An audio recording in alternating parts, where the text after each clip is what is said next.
আজ আমরা আলোচনা করব পুঁজিবাজারে নতুন প্রতিষ্ঠানের তালিকাভুক্তি নিয়ে। আমাদের সঙ্গে ভার্চুয়ালি যুক্ত হয়েছেন ঢাকা বিশ্ববিদ্যালয়ের অ্যাকাউন্টিং অ্যান্ড ইনফরমেশন সিস্টেমস ডিপার্টমেন্টের সহযোগী অধ্যাপক আলামিন। স্যার, আপনাকে স্বাগত। জি, আপনাকে ধন্যবাদ। আমরা আমাদের সহকর্মীর প্রতিবেদনে দেখছিলাম যে পুঁজিবাজারে ভালো কোম্পানি, দেশীয় বা বহুজাতিক কোম্পানিগুলো আসছে না। সেক্ষেত্রে স্টক এক্সচেঞ্জ বা নিয়ন্ত্রক সংস্থা যারা আছে তাদের এক্ষেত্রে ভালো কোম্পানিগুলো পুঁজিবাজারে তালিকাভুক্ত করার ক্ষেত্রে কি কি করণীয় এবং কি কি চ্যালেঞ্জ থাকে সাধারণত জানতে চাচ্ছি। আপনাকে আবার ধন্যবাদ এবং যারা শুনছেন, আসলে আমরা দীর্ঘদিন ধরে পুঁজিবাজারের যে সমস্যা দেখছি তার অন্যতম কারণ হচ্ছে যে ভালো শেয়ারের তালিকাভুক্তি। সকল অংশীজনের পক্ষ থেকে কিন্তু এই ধরনের একটা দাবি দাবা ছিল যে আমরা যদি ভালো শেয়ারকে তালিকাভুক্ত না করি তাহলে একদিকে যেমন বাজারের গভীরতা বাড়বে না, অন্যদিকে কিন্তু যারা বিনিয়োগ করবে তারাও ক্ষতিগ্রস্ত হওয়ার সম্ভাবনা থাকবে। তো সেই প্রেক্ষিতেই কিন্তু আপনারা হয়তো জেনে থাকবেন যে গত মাস প্রায় 1 মাস 10 দিনের মতো হয়ে গেছে, একটা টাস্ক ফোর্স গঠন করেছে পুঁজিবাজার।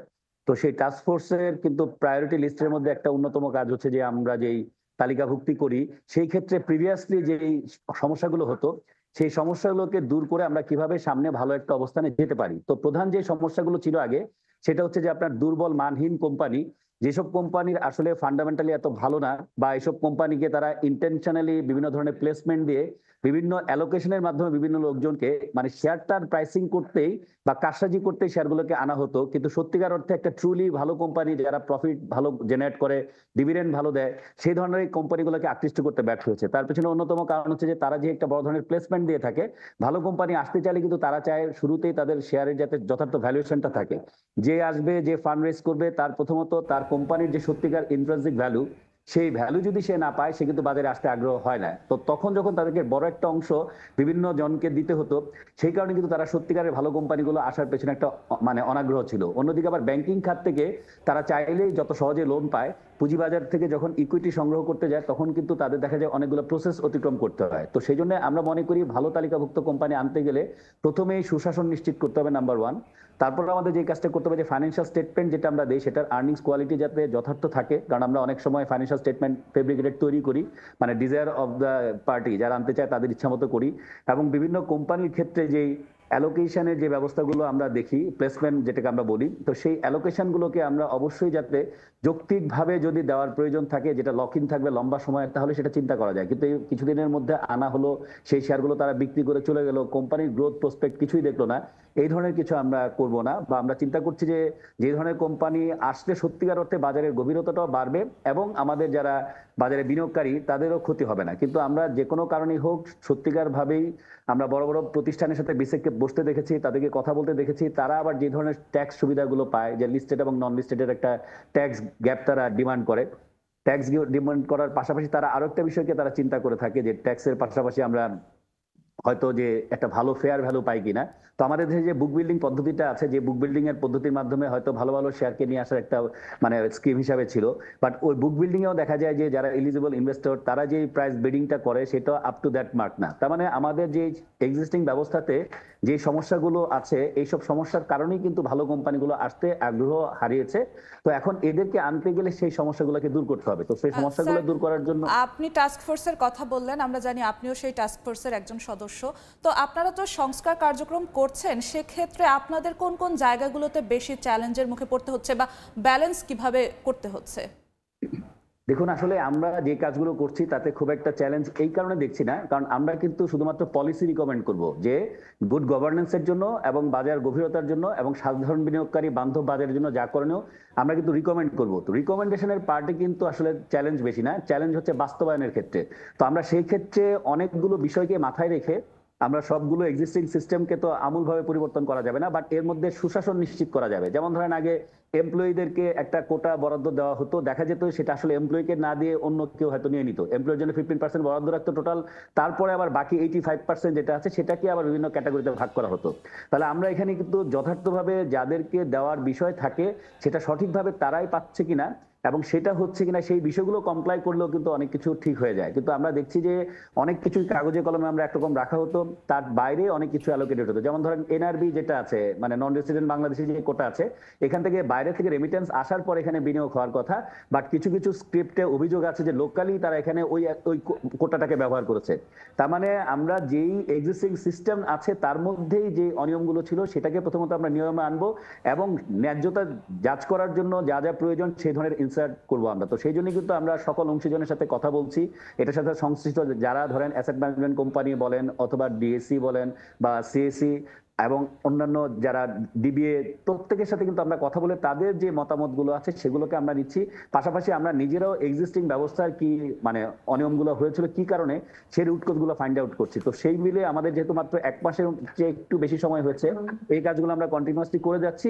কিন্তু আমরা যখন একটা আউটপুট নিয়ে আসবো বা পলিসি ফ্রেমিং নিয়ে আসবো, special focus on fair valuation of stock, এটা একটা ভালো ভ্যালুয়েশন, আর্নিংস কোয়ালিটির ক্ষেত্রে ফাইন্যান্সিয়াল স্টেটমেন্টে যাতে একটা সুন্দর ফাইন্যান্সিয়াল স্টেটমেন্ট, যৌক্তিক ফাইন্যান্সিয়াল স্টেটমেন্ট থাকে, মানে যাতে কোনো ফেব্রিকেটেড না থাকে। এটাকে আবার একটা পিয়ার রিভিউ এর ব্যবস্থা থাকবে, যে ধরেন একটা অডিট ফার্ম দিয়ে আপনি অডিট করালেন, আরেকটা গ্রুপ এটা দেখবে যে এটা ঠিক আছে কিনা, তখন কিন্তু ওই যে ফাইন্যান্সিয়াল চ্যালেঞ্জগুলো, ফাইন্যান্সিয়াল স্টেটমেন্ট রিলেটেড যে ম্যানিপুলেশনগুলো আছে সেগুলোকে আমরা বন্ধ করতে পারবো। তার মানে যেই কাজগুলো আমরা হাতে নিয়েছি সেই কাজগুলো এখন যেহেতু কোনো পলিটিক্যাল প্রেশার নাই, আমরা যদি এটা রিকমেন্ড করি এবং বিসেক যথেষ্ট আন্তরিক আমাদের রিকমেন্ডেশনকে বাস্তবায়ন করবে বলেই কিন্তু আমাদেরকে ইন্ডিপেন্ডেন্টলি কাজ করতে দিয়েছে। তাহলে আমরা যদি সেগুলোকে সঠিকভাবে নিয়ে আসতে পারি এবং তারা যদি এটাকে বাস্তবায়ন করে, তাহলে সেই চ্যালেঞ্জগুলো সত্যিকার অর্থে আমরা সামনে দেখবো না। তো সেজন্য আমরা মনে করছি যে আলোচনায় ফিরবো, এখান থেকেই ফিরবো। আমরা এই মুহূর্তে ঢাকার পুঁজিবাজারের অবস্থা কি আছে সেই আপডেটটা একটু জেনে আসার চেষ্টা করব।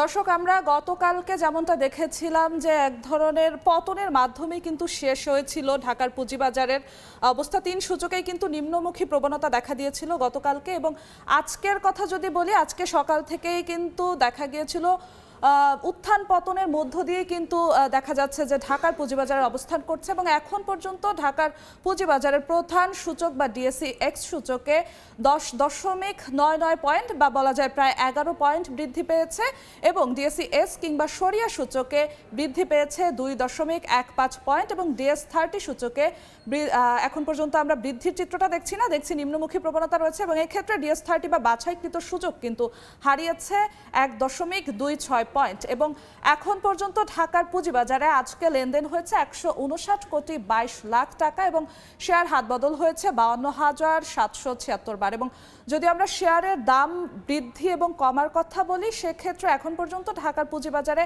194টি শেয়ারের দাম বৃদ্ধি পেয়েছে এবং দাম কমেছে 91টি শেয়ারের এবং অপরিবর্তিত আছে 84টি শেয়ারের দাম।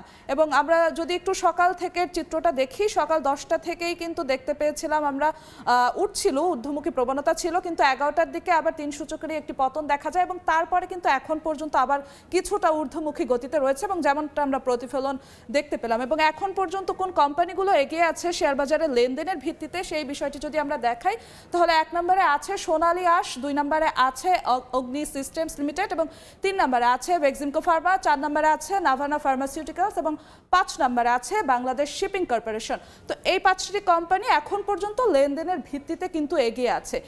তো এখন পর্যন্ত আমরা গত সপ্তাহে যেমনটা দেখেছিলাম যে এক ধরনের ঊর্ধ্বমুখী প্রবণতাই কিন্তু ছিল গত সপ্তাহে। এবং আজকের কথা যদি বলি, আজকেও কিন্তু সকাল থেকে দেখা যাচ্ছে যে উত্থান এবং পতনের মধ্যে দিয়ে যাচ্ছে এবং এখন পর্যন্ত বলা যায় একটু কিছুটা উত্থানের মধ্য দিয়েই আছে। এবং বেলা গড়াতে গড়াতে উত্থান পতনের খেলাই চলবে, নাকি গতকালকের মতো পতন দিয়ে এবার আজকের ঢাকার পুঁজিবাজার শেষ হবে, নাকি ঊর্ধ্বমুখী প্রবণতা হবে, সেটাই দেখার বিষয়। আমরা আবারও ফিরছি আলোচনায়। স্যার, ঢাকার পুঁজিবাজারের আজকের আলোচনা আমরা যেমনটা দেখছিলাম যে ঢাকার পুঁজিবাজারের চিত্রটা উত্থান পতনের মধ্য দিয়ে যাচ্ছে। আমি একটু ফিরতে চাচ্ছি 5 আগস্ট পরবর্তী সময়। তখন আমরা দেখেছিলাম সরকার পতনের পর 5 আগস্টের পরে কিন্তু শেয়ার বাজারের এক ধরনের উত্থান দেখা গিয়েছিল, বিনিয়োগকারীরা আকৃষ্ট হচ্ছিল। তার কিছুদিন পরে কিন্তু আবার সেই প্রবণতাটা কমে যায়। তো এখানে কি বিনিয়োগকারীরা এসে বিনিয়োগ করে কোথাও কি হতাশ হয়েছেন পরিবর্তিত পরিস্থিতিতে? এখন আপনি খুবই সুন্দর একটা প্রশ্ন করেছেন। এখানে তখন 5 আগস্ট পরবর্তী সময়ে একটা নতুন প্রত্যাশা ছিল যে পুঁজিবাজার একটা ঊর্ধ্বমুখী জায়গায় যাবে, আগের বিষয়গুলো এখানে আসবে না, কিন্তু যে জিনিসটা হয়েছে আমরা সার্বিকভাবে দেখেছি যে যখনই তারা নতুন দায়িত্ব নিয়েছে কমিশন দায়িত্ব নেওয়ার পরপরই প্রিভিয়াস যেই অনিয়মগুলো ছিল, কারণ আপনার বাজারের প্রত্যেকের প্রত্যাশা ছিল যে সব খাতে যেরকম অনিয়ম হয়েছে তেমনি পুঁজিবাজারের অনিয়মের জন্য কিন্তু একটা মানে বিচারের ব্যবস্থা প্রত্যেকেই চেয়েছিল, যারা বিভিন্নভাবে টাকা লুণ্ঠন করেছে, সাধারণ বিনিয়োগকারীকে পথে বসিয়েছে। তারপরেই কিন্তু আমরা দেখলাম যে 12টা স্ক্রিপ্টকে সামনে রেখে একটা প্রোব কমিটি করা হয়, যে প্রোব কমিটির কাজ ছিল খতিয়ে দেখা যে কোন কোন খাতে কি ধরনের আর্থিক অনিয়ম হয়েছে। তো যখনই ওই স্টকগুলোতে তদন্ত কমিটি হয়ে যায়, তখন এক্সিস্টিং যারা বিনিয়োগকারী ছিলেন যাদের ওইসব শেয়ারে বিনিয়োগ ছিল তারা কিন্তু আসলে অনেকটাই ক্ষতির সম্মুখীন হয়ে যায়, যেহেতু তদন্ত হয়ে গেছে। আর যারা এখানে আপনার ধরেন এগুলোর পেছনে মাস্টারমাইন্ড ছিল তাদের অনেকেই পলাতক আছে, এবং যাদের ফান্ড মানে পলিটিক্যাল লিডারদের যেসব ফান্ড বাজারে ছিল সেসব ফান্ডও কিন্তু উইথড্র করা হয়েছে, অনেক অ্যাকাউন্ট ফ্রিজ ছিল। এগুলো সামগ্রিক একটা কিউমুলেটিভ ইফেক্টের কারণেই আমরা দেখছি যে একটা নেতিবাচক প্রভাব পড়েছে। বাট শুরুতে যখন ওই বিষয়গুলো তারা মানে জাস্ট 5 আগস্ট পরবর্তী সময়ে নতুন প্রত্যাশা ছিল যে যারা আসবে তারা হয়তো বাজারটাকে বাড়িয়ে দিবে, এরকম একটা প্রত্যাশা বিনিয়োগকারী পক্ষ থেকে থাকতেই পারে। কিন্তু যেটা সমস্যা সেটা হচ্ছে যে বাজারটা যেহেতু ফান্ডামেন্টালের বাইরে মুভ করেছে, কারণ বাজারে কিন্তু ফান্ডামেন্টাল স্টকের তখন কোনো দাম ছিল না, সব দাম ছিল যে বন্ধ কোম্পানি বা মালিকানা পরিবর্তন হবে এই ধরনের গুজব আছে, অথবা ধরেন মানে লো পেইড আপ, এই কোম্পানিগুলোর ফান্ডে কিন্তু বিনিয়োগকারীদের ফান্ডটা ডাইভার্ট হয়ে গিয়েছিল।